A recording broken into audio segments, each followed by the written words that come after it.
I hit this issue today, and here is the quick fix that solved it. If you're looking to switch your mobile number from E to Lebara, follow these steps to make the process smooth and easy.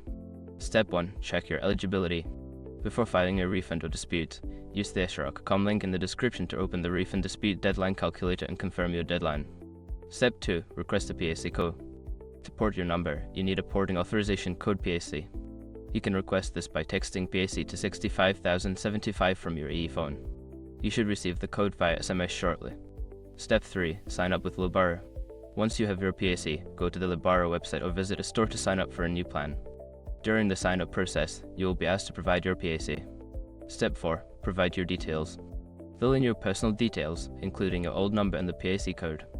Make sure everything is accurate to avoid delays. Double check that you enter the PAC correctly, as it is case sensitive. Step 5. Wait for the porting process. After submitting your details, the porting process will begin. It usually takes a few hours but can take up to 24 hours. You will receive a confirmation once your number has been successfully ported. Switching your number can be a hassle, but following these steps will help you transition smoothly from E to Lebara. If you encounter any issues, don't hesitate to reach out to customer support for assistance. Good luck!